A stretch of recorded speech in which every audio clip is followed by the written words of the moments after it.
Hey love, how you doing? Let's talk about a witch is born and not made. So I said that on a video and I got some questions about that. So let's talk about that. And the best way I can describe, the best way I can think of to talk about that is to tell you a story from the pages of my own witchery travels. So I go to Barnes and Noble one day. Come here, me and you, let's talk. I go to Barnes and Noble one day.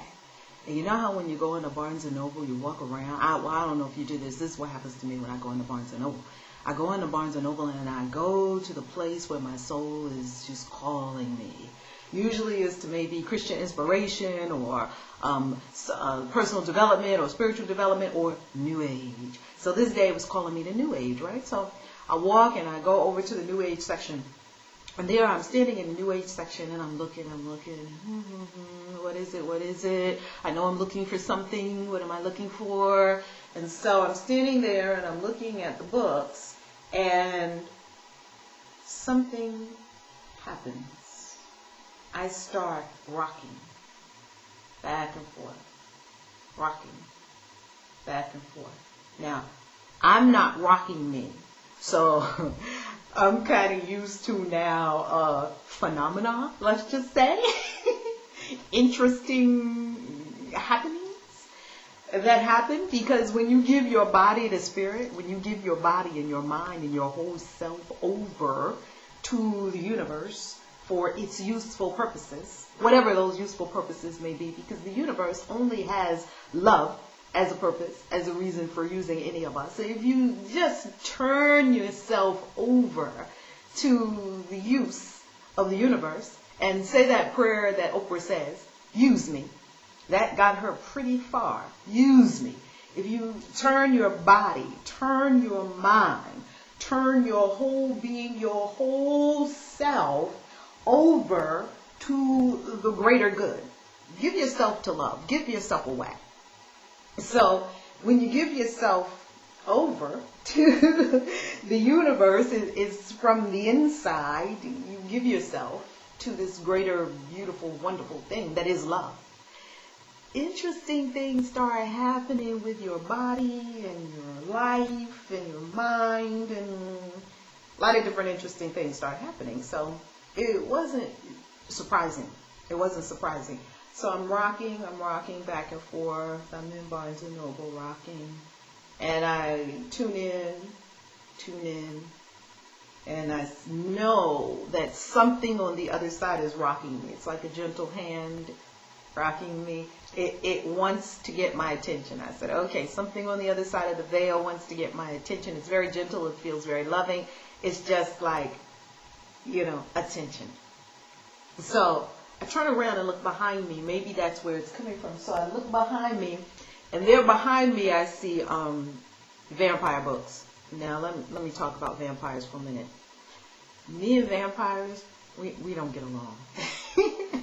I don't like vampires. I never have. They're just not my cup of tea. Now some people love vampires. Some people can really get with the whole blood-sucking thing. I can't. That's not my... The mojo, I've known vampires.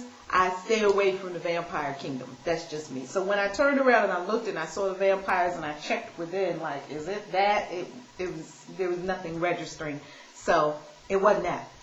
So I turned back around and I'm looking once again and still rocking, gently rocking, like, yes. And something in me brings my awareness and attention downward to the origin. Where is this rocking coming from? And I tune in to the origin. I tune in to my feet. It's down around my feet. This origin of where I feel this energy moving from. So I look down and I go down. Something says go down. So I go down, and there, the bottom row shelf of books, there are a whole collection of books on Wicca. Okay. The craft. This is what my being wants me to look at. So I reach my hand out You know, your hand, let's talk about a minute about your hand. So your hand is an amazing detection device. You stretch it out, and it can feel, sense where the energy is to be, or where it's calling you. So I reach my hand out. I do that often. I just reach my hand out, like, where am I supposed to go? And then Spirit will just put my hand right where it's supposed to be. So I reach my hand out. And as I reach my hand out, it lands on a book on Wicca. I pull the book out on the craft. I pull the book out, fling it open, knowing that my inner being is taking me to something so good. I don't know what it is. I just know it's going to be good. Okay? Fling the book open. My eyes land on the page. And on the page my eyes land on, it says, a witch is born and not made. I'll say that again. A witch is born and not made. So your soul chose to come in as a witch. Now, what does that mean? It's just like me, my soul chose to come in as a witch. If you're watching this and you are also a witch, you're feeling, you're resonating, you're vibrating, you're like, you don't have to be consciously aware of what I'm talking about. You get the essence and the energetic, the vibration of what I'm talking about is probably coming through to you, because if you're watching this by vibration, by law of attraction, got you here. You may think Google got you here. You may think, I don't know, Mozilla Firefox got you here. No. Law of attraction got you here. The perfect divine of the universe. Law brought you to this video experience we're having here, the two of us, you and I. So if your soul came in as a witch, that's what it means. A witch is born and not made. Now, I was walking outside, and I'm asking God about this. I'm being with God, and I'm asking Spirit, what does this whole witch is born and not made thing? Because people ask me these questions, and I want to be clear and Spirit-led in my answers. This is what came to me. The Dalai Lama was born the Dalai Lama. He didn't change into the Dalai Lama. He was born the Dalai Lama. Okay? A shaman is born a shaman. And a witch is born a witch. Now let's go deeper into what it said in that paragraph. It said, you could have all the accoutrements of being a witch, and that won't make you a witch. And you could, conversely, on the other hand, not have any of the stuff of a witch, don't even own that part of yourself, don't even want to know anything about that part of yourself. I'm paraphrasing and putting it in my own words here. This is not exactly what the book said. And that won't make you not a witch. So here's the thing. If you're born a witch, you're born a witch.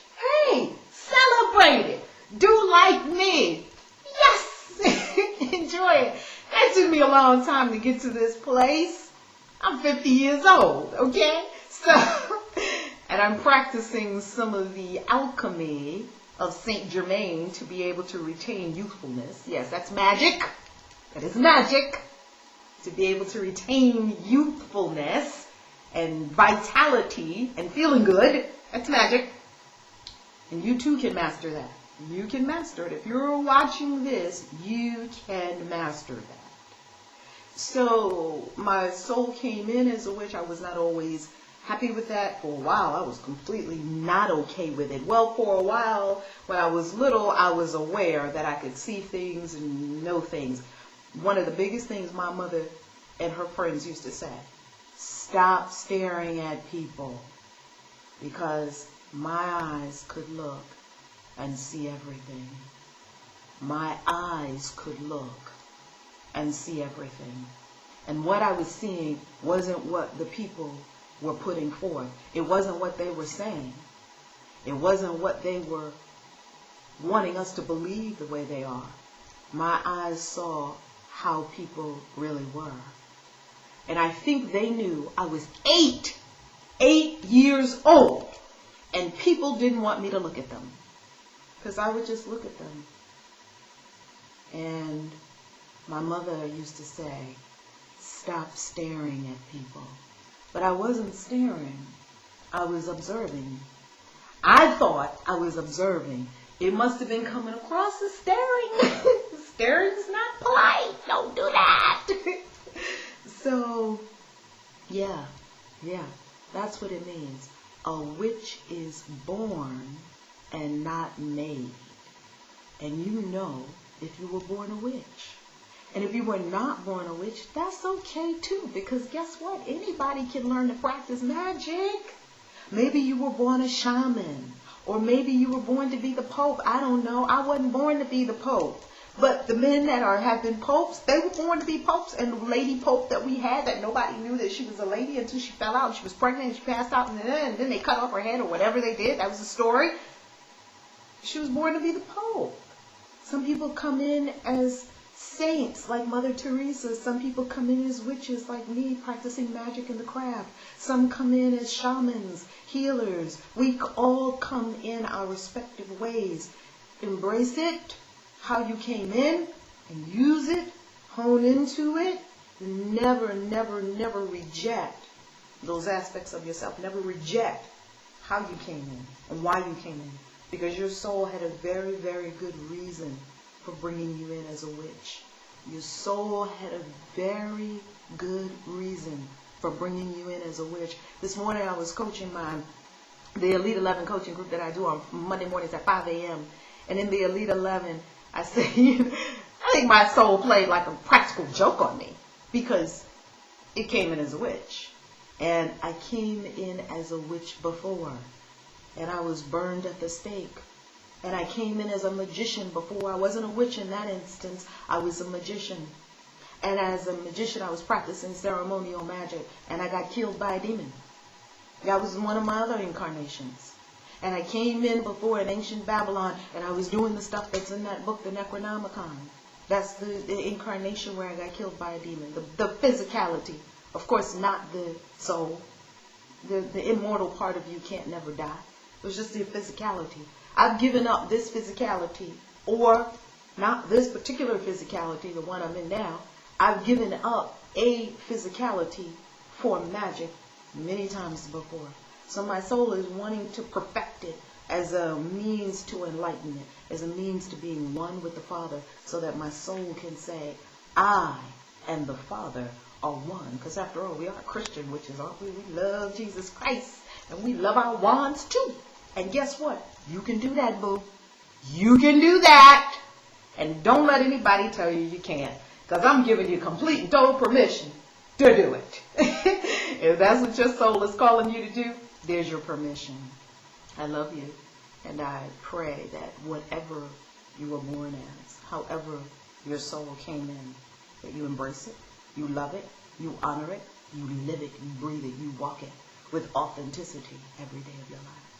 And you'll know joy and love and fulfillment and just feel good forever and ever. I love you, Valerie. Love. Be blessed.